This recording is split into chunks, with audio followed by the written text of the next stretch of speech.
Assalamualaikum warahmatullahi wabarakatuh. Sahabat TVNU, hilal menjadi tanda berakhirnya bulan dalam penanggalan Islam untuk memasuki bulan baru. Sementara ru'yatul hilal yaitu metode penetapan awal Ramadan dan Syawal berdasarkan pengamatan bulan. Dengan metode ini, hilal akan diamati saat matahari tenggelam dengan cara mata telanjang atau dengan bantuan teleskop. Lantas bagaimana semua ini bisa dilakukan? Saya Dina Nur Kamila dan saya Ali Ramadan mengajak Anda untuk melihat keindahan Islam dalam Serambi Nusantara. Sahabat TVNU, sebagaimana biasanya menjelang bulan puasa, PBNU akan menggelar Ru'yatul Hilal untuk melihat persisnya kapan jatuhnya 1 Ramadan. Nah, bagaimana proses serta mekanismenya? Telah hadir bersama kita Wakil Sekretaris Lembaga Falakiyah PBNU, Kiai Ma'rufin Sudibyo. Assalamualaikum Kiai. Waalaikumsalam. Apa kabarnya hari ini, Kiai? Alhamdulillah baik. Terima kasih Kiai sudah menyempatkan waktu untuk hadir di Serambi Nusantara. Nah, Kiai, sebentar lagi kan ini bulan Ramadan. Biasanya lembaga Falakiyah PBNU paling sibuk nih. Kalau boleh tahu, kenapa Kiai tertarik untuk mempelajari ilmu falak? Itu personal atau kelembagaan? Untuk personal. Ya, pertanyaannya ini menarik karena kan falak ini kan tidak banyak dipelajari di perguruan tinggi ya. Jadi kalau di Indonesia kita di perguruan tinggi, dalam lingkup perguruan tinggi itu baru ada yang namanya ilmu falak itu sejak tahun 2009. Bahwa kita di dunia ini saat ini kita mengenal ada sekian ratus triliun galaksi.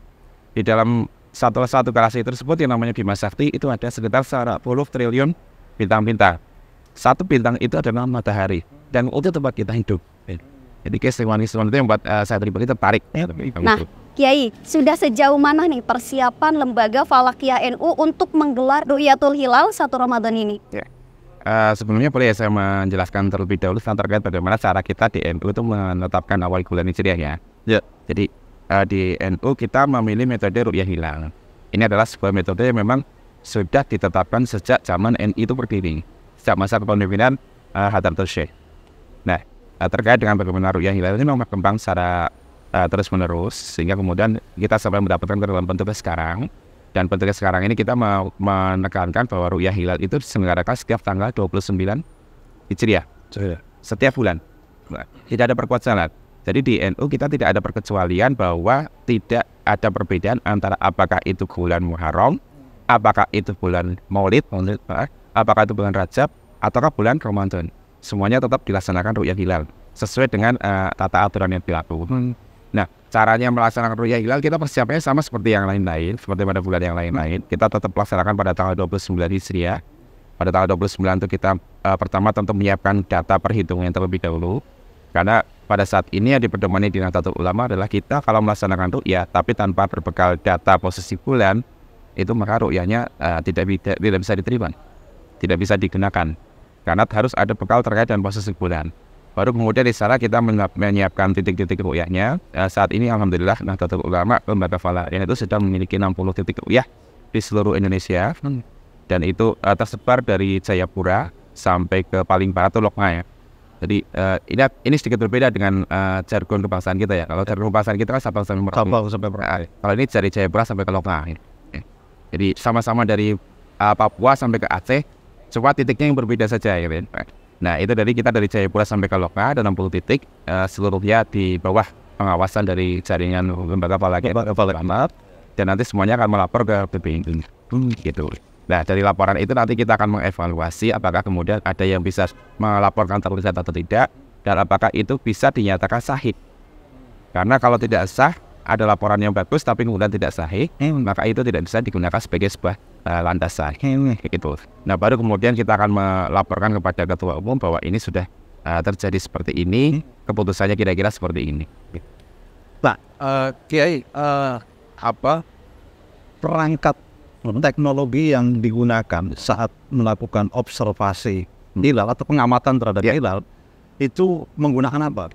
Teleskop yang yang sudah seragamkah gitu ya, atau berbeda-beda di setiap titik jaringan yang dipunyai oleh lembaga falakiyah? Kita menyebutnya moda. Jadi ada 3 moda yang digunakan untuk melaksanakan ru'yah hilal. Yang pertama modanya kasat mata. Kasat mata berarti kita mengandalkan keterjemahan mata. Ya, mata ini boleh dengan mata tanpa alat sama sekali, tapi juga boleh dengan menggunakan kacamata. Yang penting ru'yahnya memang sudah mahir melakukan itu. Nah, ini kalau dalam literatur fikih kita menyebutnya sebagai bil fi'li. Jadi ru'yah bil fi'li, ru'yah yang menggunakan mata secara langsung. Nah, ini mode yang pertama. Kalau mode yang kedua kita secara kolokial kita menyebutnya bil alat. Ya, walaupun ini istilah yang nanti perlu diperbaiki ya, karena ini perlu istilahnya sebagai cara bagi kita untuk melakukan distingsi terhadap bil fi'li. Jadi ini ru'yah bil alat, dan di situ alatnya itu terserah apakah mau menggunakan teleskop, apakah mau menggunakan apa yang kita sebut sebagai teodolit. Teodolit itu sebenarnya teleskop berdiri di atas tripod juga, semua biasa digunakan untuk ilmu ukur pemetaan atau ilmu pemetaan lahan gitu. Untuk biasa dipakai untuk pemetaan lahan. Terus kemudian ada yang menggunakan binokular. Binokular itu teleskop kecil yang dia itu tabungnya 2, yang langsung dilekatkan ke mata seperti ada yang seperti itu. Nah, ini kalau kita menggunakan bil alatnya. Terakhir itu ada yang namanya bil kamera. Ini dirakit khusus dengan sebuah teleskop. Teleskopnya juga khusus. Walaupun kalau dari segi harga itu sangat terjangkau. Terus kemudian dari kamera ini dipasang ke teleskop tersebut sehingga hasilnya kemudian bisa dimasukkan, diinputkan ke dalam sebuah sistem komputer. Sehingga nanti ru'yah itu tidak lagi melihat ke arah lubang bidik teleskop, tidak lagi melihat ke arah lensa okulernya, tapi sudah cukup melihat ke layar komputer. Layar komputer ini kemudian direlay ke kami di PBNU. Nah, dari ketiga metode itu semuanya dilakukan oleh para peruqyah lembaga falakiyah Nahdlatul Ulama. Nah, apakah ada spesifikasi tertentu? Tidak. Yang terpenting itu memenuhi batasan fikih. Karena secara fikih ada kaul dari Imam Syafi'i bahwa kalau kita melaksanakan ru'yah hilal itu kita tidak boleh menggunakan ember berisi air yang kemudian di sana ada pantulan cahaya dari hilal. Itu tidak boleh seperti itu. Nah, makanya kemudian yang jadi penegasan adalah berarti kita tidak boleh menggunakan instrumen yang memantulkan cahaya. Memantulkan cahaya. Ya. Ada teleskop yang memang bisa memantulkan cahaya, itu namanya teleskop reflektor.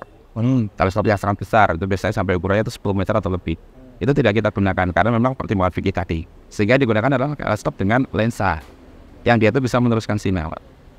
Dan itu spesifikasinya beragam. Ada yang dia itu bisa sampai perbesaran 30 kali, 40 kali. Kita selalu menyarankan di atas 40 kali supaya bentuk bulan kalau utuh itu bisa masuk ke dalam medan pandang. Tapi yang terpenting lagi adalah dari situ kemudian kita kalau memang hendak menggunakan moda kamera itu juga diset supaya tidak menggunakan unsur atau faktor-faktor dari brand tertentu saja, supaya tidak ada dalam tanda kutip penjajahan brand gitu ya. Jadi kita tetap mempersilahkan mau menggunakan kamera apapun asal itu bisa dirangkai ke teleskopnya, terus kemudian bisa dimasukkan ke sistem komputer sehingga di sana nanti bisa kelihatan termonitor semua. Monitor semua. Dan khusus untuk yang terakhir ini kita menyarankan bahwa teleskopnya itu harus teleskop yang robotik. Artinya apa? Artinya kalau ketika kita mengarahkan teleskop ini ke benda langit tertentu, tentunya setelah kita kalibrasi dan macam-macam ya, setelah kita arahkan ke benda langit tertentu, nah itu nanti kemudian kita set auto on, dia akan mengikuti gerak benda langit itu secara otomatis. Sehingga peruqyah tinggal konsentrasi pada hasil. Tidak lagi diribetkan oleh sebuah proses. Ya, proses itu biar dikerjakan oleh instrumen. Kemudian kita yang meruqyah cukup melihat kepada apa yang ada di dalam tampilan layarnya. Ya, layar itu ya. Gitu. Jadi itu yang digunakan di elemen itu. Semuanya terterima dan semuanya kita manfaatkan sebagai sarana untuk menentukan awal bulan. Itu. Jadi secara umum ini menggunakan kasat mata ya, dan menggunakan alat teleskop gitu ya. Ya. Jadi tidak seragam ini ya. Dari Papua sampai ujung barat Indonesia ya. Ya, betul. Nah, Kiai, ini berdasarkan ringkasan informasi yang dirilis oleh lembaga falakiyah PBNU berkenaan dengan awal Ramadan 1445 Hijriah. Ini setidaknya ada 5 poin ringkasan, yaitu pertama, tanggal 29 Sya'ban 1445 Hijriah dalam kalender Hijriah Nahdlatul Ulama bertepatan dengan Ahad Legi 10 Maret 2024. Ya, betul. Kedua, tinggi hilal mar'i di Indonesia pada 29 Sya'ban 1445 Hijriah bervariasi antara minus 0 derajat 30 menit hingga plus 0 derajat 26 menit. Betul. Ya. Ketiga, elongasi hilal hakiki di Indonesia pada 29 Sya'ban 1445 Hijriah bervariasi antara 2 derajat 16 menit hingga 2 derajat 42 menit. 4. Lama hilal di atas ufuk untuk Indonesia pada 29 Sya'ban 1445 Hijriah bervariasi antara 0 menit 0 detik hingga 4 menit 1 detik. Terakhir atau kelima, kedudukan hilal di Indonesia terutama dari sisi tinggi hilal mar'i dan elongasi hilal hakiki ini masih di bawah nilai yang dinyatakan dalam kriteria imkan ru'yah Nahdlatul Ulama. Nah, Kiai, dari 5 ringkasan ini apakah bisa kita diberikan penjelasan pengertian perbedaan antara hilal mar'i dan hilal hakiki? Baik. Oke, sebelum kita masuk ke sana, ini kan masuk ke pengetahuan dasar dulu ya, terkait dengan bagaimana cara kita melaksanakan ru'yah hilal. Setiap ru'yah itu harus berbekal pada sebuah data terkait dengan posisi bulan dan posisi matahari. Ru'yah yang baik itu akan mengarahkan pandangan matanya kepada posisi bulan.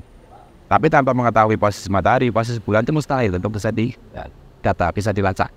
Karena begini teknisnya, ketika kita di lapangan, cara kita menentukan arah itu ada 2 cara.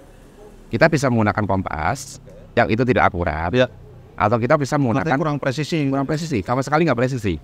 Tapi kalau untuk untuk kita misalnya untuk melaksanakan ibadah pribadi nggak masalah gitu ya. Tapi untuk pengukuran tertentu menggunakan kompas sangat tidak dianjurkan karena sangat tidak presisi.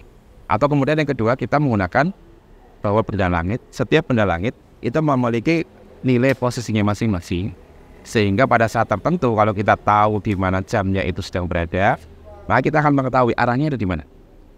Nah, kalau kemudian kita balik bahwa saat benda langit itu kita lihat, kita tahu arahnya, kita tahu jamnya, maka kemudian kita mendapatkan data dan kita bisa mengetahui benda langit yang lain arahnya di mana. Nah, ini yang kemudian dilakukan oleh para peru'yah. Jadi kita biasanya mengandalkan matahari untuk menentukan posisi, dan nanti untuk memperkirakan di mana posisi bulan. Jadi kalau kita sudah tahu di mana posisi matahari, dengan melihat pada saat matahari ada pada saat ini, kemudian nanti kita perkirakan di mana matahari itu terbenam itu berarti anggap aja ini misalnya ya, ini adalah garis, di sini adalah langit, di sini adalah laut atau daratan. Ini yang kita sebut sebagai ufuk. Nah, terbenam itu ketika mataharinya sudah betul-betul hilang dari garis ini. Nah, kalau ini terjadi, kita tahu posisinya, kita biasanya akan bisa menetapkan bahwa bulan itu mungkin ada di sebelah kirinya atau sebelah kanannya. Ya, jadi di antara 2 posisi itu saja. Nah, kalau itu sudah bisa dilakukan, maka kita bisa fokus ke arah pandangan di mana nanti kita melaksanakan ru'yah hilal. Jadi tidak akan sembarang arah. Karena memang terjadi dalam sejarah kita juga ya, bahwa kita pernah menerima sebuah laporan yang itu cukup menggemparkan karena itu terkait dengan penentuan awal Syawal atau terkait dengan penentuan Idul Fitri, tetapi ternyata dihasilkan dari peru'yah yang melihat ke arah yang keliru. Bukan peru'yahnya yang salah, tapi di sini adalah data yang tidak berkualitas. Ya, karena sudah terlanjur ada pengetahuan di dalamnya bahwa kalau dia meru'yah, dia harus melihat ke arah yang terkait dengan arah kiblat setempat, misalnya begitu. Padahal posisi matahari itu tiap bulan itu berubah-ubah. Kita tahu bahwa setiap bulan Maret itu matahari ada di sebelah atas khatulistiwa. Setiap bulan Juni itu sudah ada di sebelah utara. Karena kita mengalami musim kemarau, negara-negara di utara itu mengalami musim panas. Setiap bulan September itu kembali kemudian di atas khatulistiwa. Dan kemudian nanti setiap bulan Desember itu kembali ke bagian yang paling selatan. Sehingga negara-negara di utara itu mengalami musim dingin, kemudian negara-negara di selatan mengalami musim panas, dan kita mengalami musim hujan, musim puncak musim hujan. Nah, pergerakan posisi matahari yang berpindah-pindah ini juga menyebabkan posisi bulan itu ikut berpindah. Ada yang dia itu di sebelah utara matahari, ada yang dia di sebelah selatan matahari. Nah, dari perpindahan itu kita harus tahu, polanya harus tahu. Nah, itulah kenapa perhitungan terlebih dahulu. Nah, dari perhitungan tersebut kemudian barulah ru'yah itu melaksanakan fokus ke sana, fokus terhadap ke posisi kedudukan bulan tersebut. Nah, dari data-data perhitungan ini, NU itu juga punya sejarah dan tradisi yang sangat panjang. Ya. Jadi kadang ada sebuah semacam framing gitu ya. Ada sebuah framing bahwa NU itu tidak suka ru'yah, tidak suka hisab. Ya. NU tidak suka perhitungan. Karena enggak. Kita di dalam NU itu punya lebih dari 20 cara untuk menghitung. Mulai dari cara yang paling sederhana, ya kita cukup dengan abjadun, dengan kalkulator selesai, sampai kemudian yang paling kompleks yang dikembangkan oleh kawan-kawan adalah bagaimana kita menggunakan aplikasi tertentu dengan pendekatan logaritmik dan lain-lainnya. Dan itu semuanya digunakan. Nah, dari hasil-hasil tersebut, kemudian dari Lampung, nanti kita mungkin akan bercerita tentang Muktamar Lampung ya. Jadi mohon ada kesempatannya untuk itu. Nah dari Muktamar Lampung itu mengamanahkan bahwa Nahdlatul Ulama kalau mau menentukan awal bulan, gunakan perhitungan juga, tapi dibatasi hanya pada yang perhitungan yang lebih akurat. Dan kita sudah tahu sebenarnya cara mana perhitungan mana yang lebih akurat. Dan itu kemudian hasil-hasil perhitungan tersebut yang kemudian tadi muncul ke dalam angka-angka yang Mas Ali sampaikan. Bahwa di sana ada tinggi hilal, betul. Karena ketika kita melaksanakan ru'yah hilal itu tidak mungkin ketika kemudian hilalnya itu sudah terbenam lebih dulu di ufuk. Sehingga tingginya harus positif. Sehingga tadi kembali ke ilustrasi ini adalah ufuk, ini di sini bawahnya laut, ini langit. Hilal itu seharusnya ada di atas ketika kita ingin meru'yah. Nah, kalau masih di bawah, itu berarti tingginya negatif. Ya. Nah, dari hasil evaluasi kami terhadap semua sistem yang berkembang di Nahdlatul Ulama, dan kita mengetahui bahwa ketika pada hari Ahad 29 Sya'ban besok, itu tinggi hilalnya itu kalau di Jayapura itu masih negatif. Minus setengah derajat. Sementara di Loka itu sudah positif setengah derajat kira-kira ya. Karena 0 derajat 26 menit itu bisa dibulatkan menjadi setengah derajat. Nah, artinya apa? Artinya di Indonesia itu separuh bagian itu hilalnya sudah terbenam lebih dulu dibanding matahari, dan separuh bagian ke barat itu sudah masih ada di atas ufuk ketika mataharinya terbenam. Artinya ini nanti juga ada sedikit perbedaan terkait dengan ufuk. Nah, kemudian yang kedua terkait dengan elongasi. Elongasi ini adalah jarak langsung antara matahari di satu sisi dengan bulan di sisi yang lain. Kalau tinggi kita menghitungnya ke atas. Mohon maaf ya. Kalau tinggi kita menghitungnya ke atas. Kalau elongasi kita menghitungnya langsung. Tidak ke samping, tidak ke bawah, tidak, tapi langsung. Jadi dari titik ini menuju ke titik ini. Nah, dari elongasi itu kita juga tahu bahwa di Indonesia pada hari tersebut elongasi adalah antara 2/4 derajat sampai kemudian ke mendekati 3 derajat tadi ya. Nah, ini adalah data yang kedua. Data yang ketiga itu adalah lama hilal di atas ufuk. Kalau kemudian ini adalah ufuk yang tadi saya sampaikan, ini misalnya ufuk tadi, hilal itu baru bermakna ketika dia ada di atas ufuk, dan itu ada jamnya, ada waktunya. Ada selama sekian menit tertentu. Ya. Kalau kurang dari sekian menit tertentu, maka dia kemudian sudah tidak lagi ada potensi untuk bisa diamati. Nah, begitu. Nah, ini kemudian data yang ketiga tadi. Nah, dari data-data tersebut kemudian kita siapkan titik-titik ru'yah yang ada di seluruh Nusantara sesuai dengan karakternya masing-masing. Karena ada yang dia itu memilih sengaja berada di tempat yang sangat tinggi. Ada titik ru'yah kita yang berada di ketinggian 400 meter. Ada juga titik ru'yah kita yang berada di ketinggian permukaan laut 0 meter.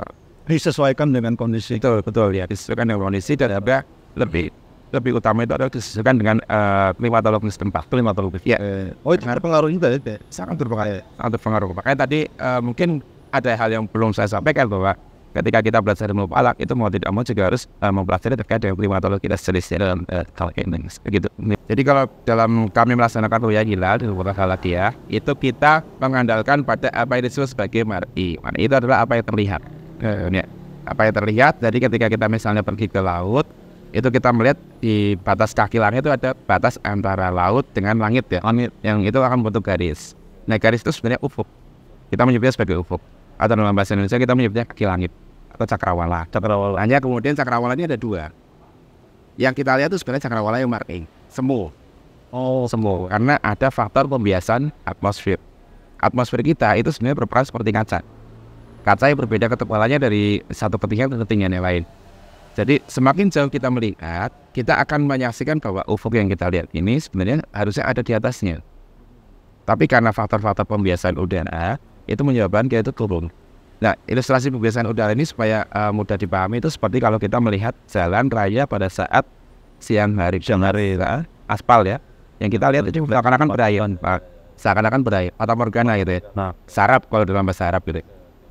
Nah, itu fisiknya sama. Jadi ada fata morgana yang menyebabkan ufuk ini terlihat lebih tinggi dari seharusnya atau lebih rendah daripada seharusnya. Itu yang kita sebut sebagai ufuk marking. Apa yang kita lihat.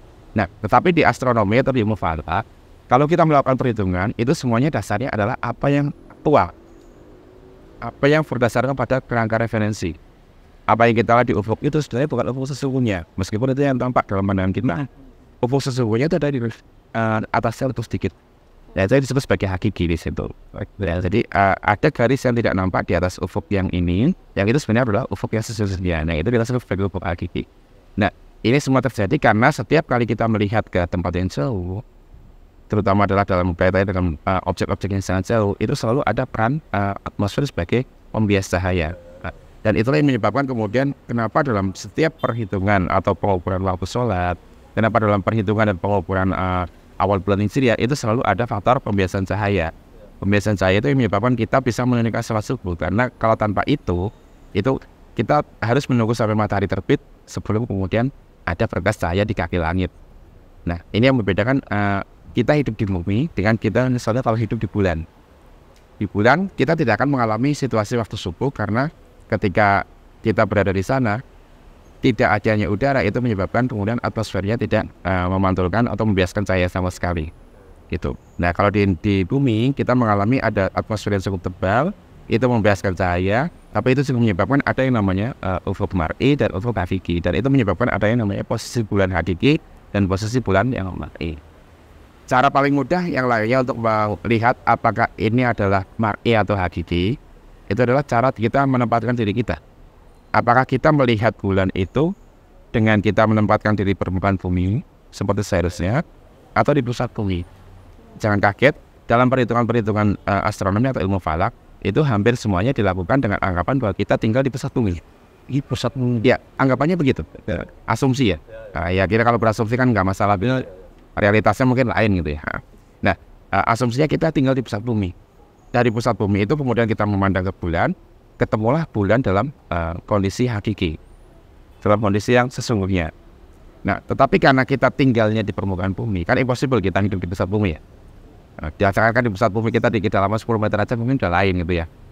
Nah, karena kita tidak mungkin hidup di dalam pusat bumi dan kita hidupnya di permukaan bumi, berinteraksi di permukaan bumi, maka kemudian ada perbedaan.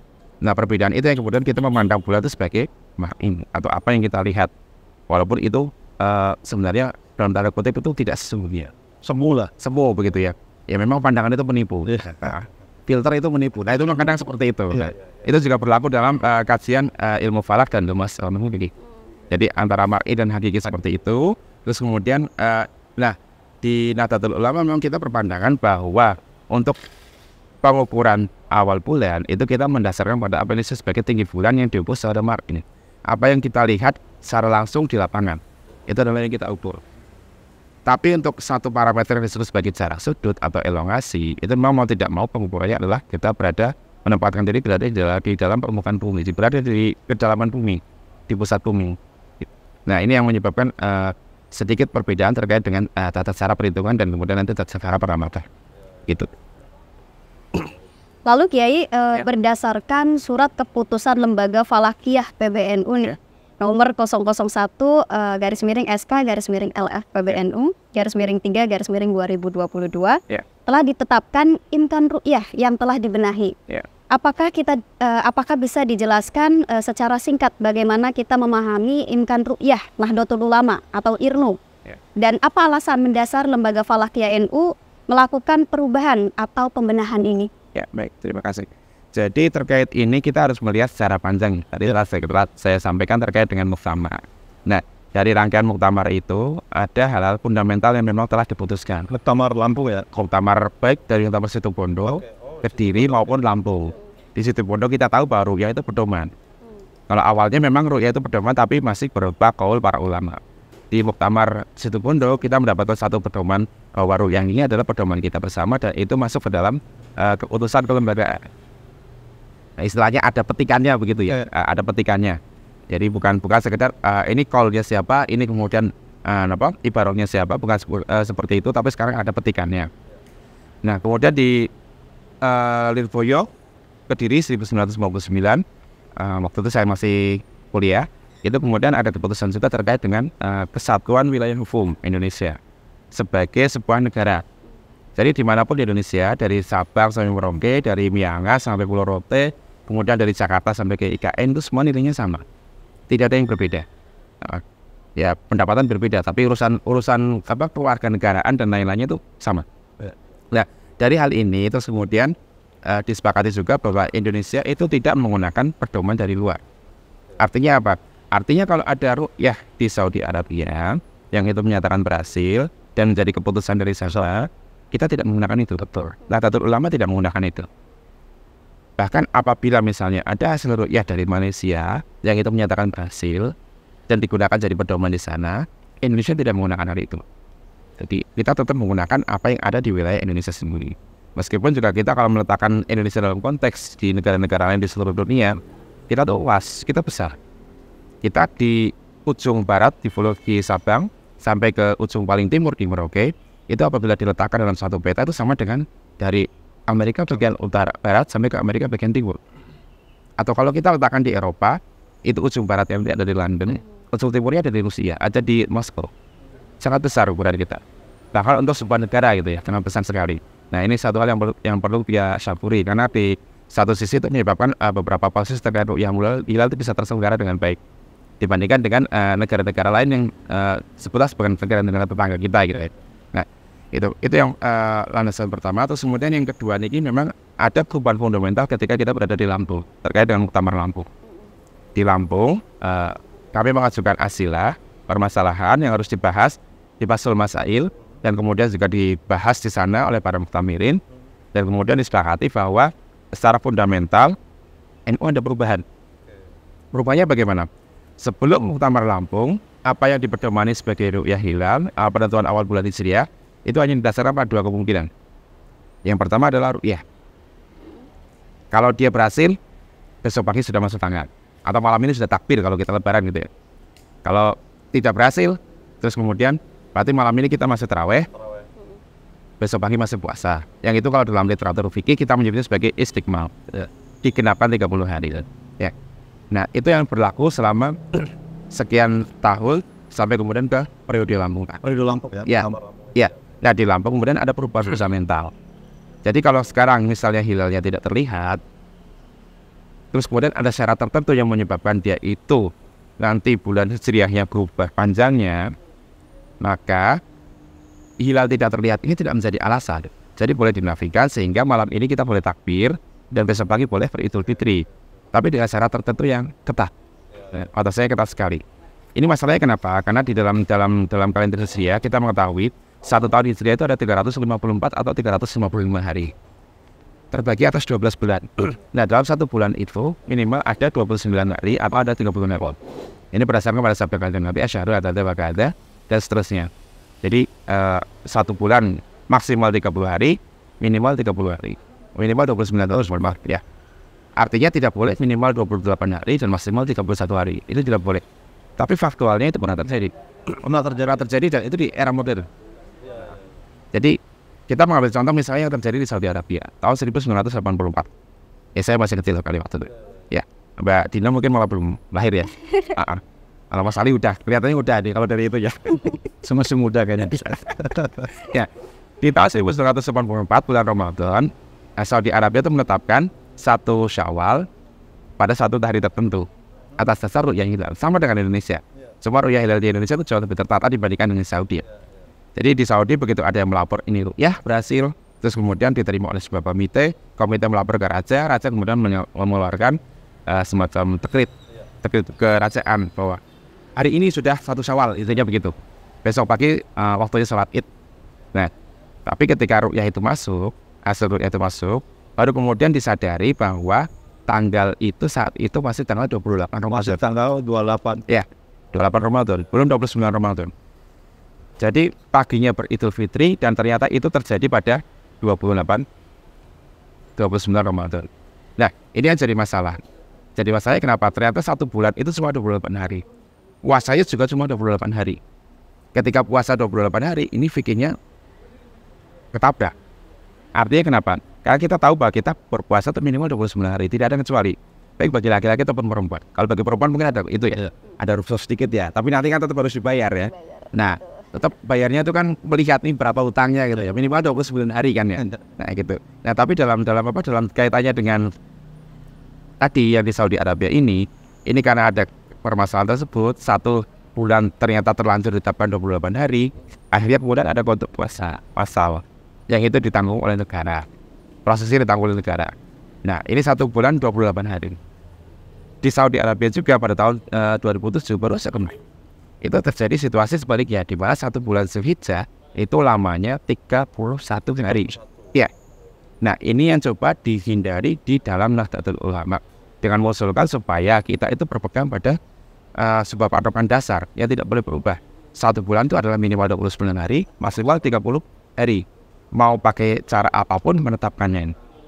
Nah, ru'yah ini punya satu hal yang kemudian menjadi agak mendasar, karena ketika dalam situasi tertentu, ketika misalnya kita melaksanakan ru'yah hilal, tapi ternyata hilalnya itu tidak terlihat, padahal posisinya jauh lebih tinggi, itu kita akan mengalami situasi di mana hilal tersebut tidak terlihat, bulan sudah cukup tinggi, itu seharusnya istiqmal. Tapi kalau itu dilakukan istiqmal, berarti bulan depannya itu bisa cuma 24 hari. Nah, ini yang dihindari. Maka kemudian keluarlah keputusan di Lampung yang kemudian coba kami turunkan dalam 2 arah di lembaga falakiyah. Pertama adalah terkait dengan imkan ru'yah, dan yang kedua terkait dengan apa yang disebut sebagai parameter baru batini ru'yah. Parameter baru. Ya. Nah, kalau terkait dengan imkan ru'yah, memang ini adalah kajian lama. Kita kalau melihat langit, ingin menyatakan sebuah benda langit itu terlihat atau tidak, itu parameternya sebenarnya sederhana sekali. Benda langit itu lebih terang atau tidak dari langit sekitarnya. Ya. Jadi kalau kita ingin melihat bulan sebagai sabit ada di kaki langit sebelah barat, itu bulan itu harus lebih terang daripada cahaya langit ya. Nah, itu yang kemudian dijadikan sebagai sebuah dasar bagi lembaga falakiyah PBNU untuk memperbaiki kriterianya menjadi minimal tinggi bulan 3 derajat dan elongasi minimal 6,4 derajat. Itu sebenarnya alasannya di sini. Kiai, ya, ada usulan mengenai sidang isbat dalam menentukan 1 Syawal atau Idul Fitri ini ditiadakan. Nah, ini bagaimana pandangan Kiai dan juga bagaimana respon PBN terhadap hal ini? Oke, baik. Jadi isbat ini kan sebuah tradisi dalam pemerintahan kita. Ya, khususnya ditujukan untuk bagaimana cara menentukan 1 Ramadan, 1 Syawal, dan 1 Zulhijjah. Nah, isbat ini pada dasarnya sama dengan isbat nikah yang lain-lain ya. Jadi dia itu sebuah deklarasi sebenarnya. Nah, tapi dalam konteks ini sidang isbat ini adalah cara pemerintah, negara melalui pemerintah untuk bagaimana menghimpun ragam perbedaan pendapat terkait dengan penentuan awal Ramadan, Syawal, dan Zulhijjah. Karena 3 hal itu yang sering jadi masalah. Artinya begini, artinya terkait dengan pelaksanaan bulan puasa Ramadan dan kemudian nanti sehari raya Idul Fitri, itu kita memahami semua sebagai sebuah bulan yang sifatnya ibadat. Tapi di Indonesia tidak hanya ibadat, ada dimensi sosiologis, ekonomis, dan kemudian bahkan meluas lagi ke aspek-aspek yang lain.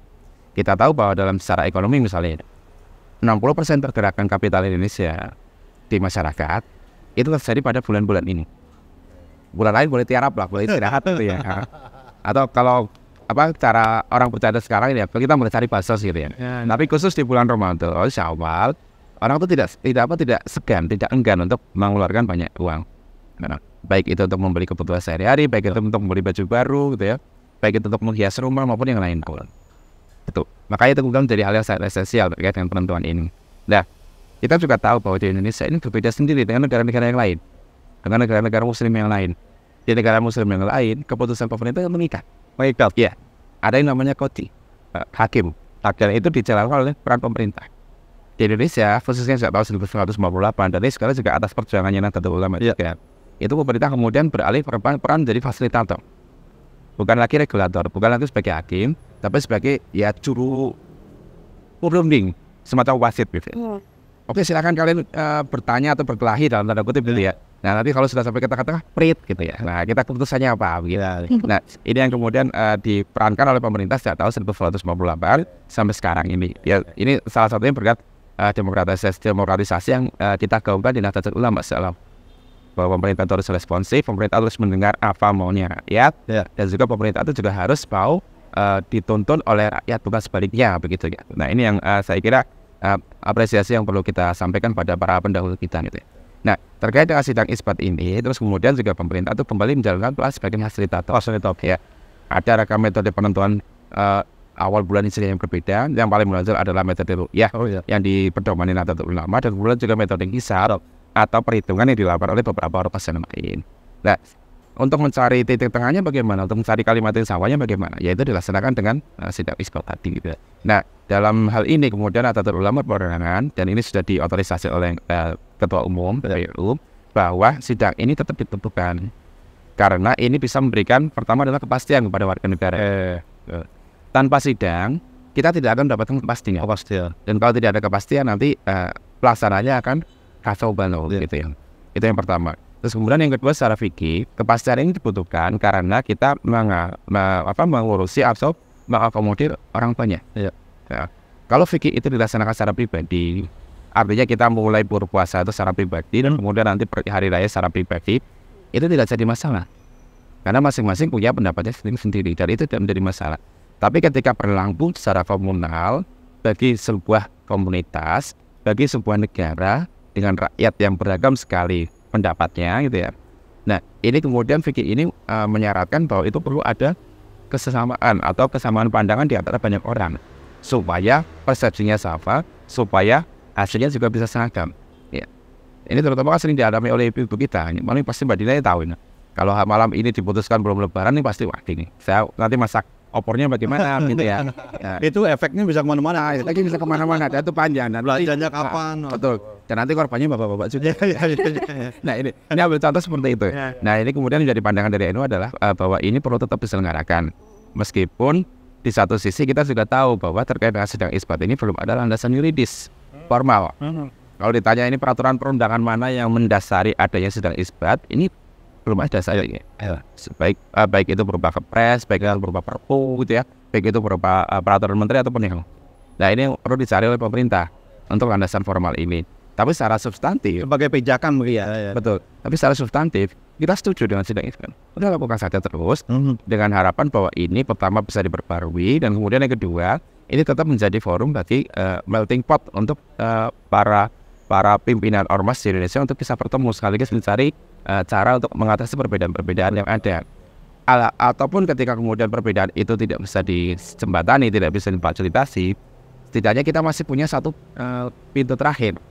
Ini adalah bagaimana kita tetap mengupayakan dalam sidang ini yang bisa disampaikan kepada masyarakat bahwa di sini kita mengharapkan masyarakat menghargai adanya perbedaan.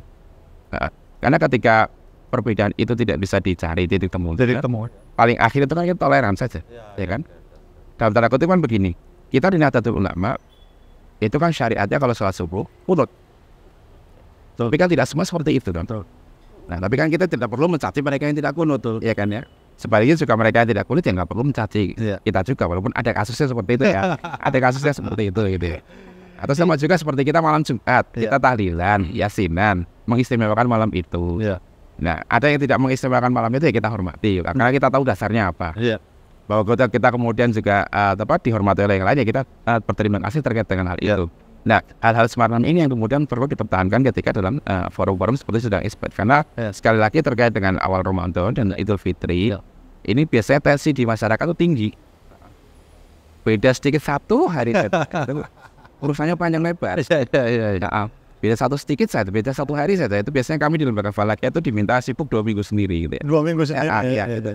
Nah ini yang perlu kita jembatani di situ. Kemudian PBNU itu menegaskan bahwa sidang isbat itu tak perlu karena memang inilah bagian dari pelayanan pemerintah kepada warganya, kepada kita yang semua yang beragama Islam, supaya kemudian kita bisa beribadah sesuai dengan keyakinan kita. Tapi sekaligus juga kita bisa mengetahui bahwa ada ragam perbedaan demikian yang kemudian sudah difasilitasi untuk mencari titik temunya. Dan kalaupun itu tidak ketemu titik temunya, itu berarti kita kemudian ada kesempatan untuk tetap bisa saling menghargai pendapat masing-masing. Ya begitu. Dan apa penekanan tambahan tadi yang dijelaskan Pak Kiai itu kepastian. Ya, agar umat tidak bingung. Betul. Kira-kira begitu ya. Ya betul. Oke, baik. Wah, Bung Ali, ternyata mempelajari ilmu falak ini sangat menarik sekali ya. Betul, dan semakin terbuka pikiran kita mengenai ilmu falak. Betul. Tapi ngomong-ngomong Bung Ali ini sudah di ujung acara. Jadi langsung saja kita meminta Kiai untuk menyampaikan closing statement. Monggo Kiai. Baik, terima kasih. Yang pertama terkait dengan seluruh rangkaian persiapan awal Ramadan ini, kami dari Lembaga Falakiyah PBNU dapat menyatakan bahwa secara data kita sudah ada dasarnya. Kita tahu bahwa hilal itu ada di Indonesia, ada yang di bawah ufuk dan ada yang di atas ufuk. Terus kemudian permasalahan kedua adalah ini tetap kita selenggarakan ru'yah hilal sebagai sebuah ketentuan yang sifatnya fardu kifayah gitu ya. sebagai ketentuan yang wajib secara proporsional. Dan kemudian hasilnya adalah kita tetap melaporkan kepada PBNU, sekaligus juga melaporkan kepada pemerintah melalui Kementerian Agama untuk diselenggarakan dalam sidang isbat. Nah, hasil sidang isbat itu kemudian yang dijadikan rujukan bagi PBNU untuk menyampaikan ikhbar atau kabar kepada Jamiah Nahdlatul Ulama terutama, bahwa ini sudah terjadi 1 Ramadan sekian. Formalnya 1 Ramadan tetap akan menunggu ikhbar, meskipun secara substantif kami sudah tahu kira-kira kapan jatuhnya gitu ya. Cuma ini rahasia yang tidak boleh disampaikan pada saat ini. Jadi itu yang menjadi esensi bagi semua alur prioritas pembicaraan kita pada sore hari ini. Ya, baik sahabat TPNU, demikian diskusi kita pada kali ini. Terima kasih Kiai atas kehadirannya dan waktunya di program kami. Dan jangan lupa terus saksikan program Ramadan hanya di televisi Nahdlatul Ulama. Saya Ali Ramadan Dan saya Dina Nur Kamilah. Pamit undur diri. Wallahu muwaffiq ila aqwamit thoriq. Wassalamualaikum warahmatullahi wabarakatuh. Waalaikumsalam.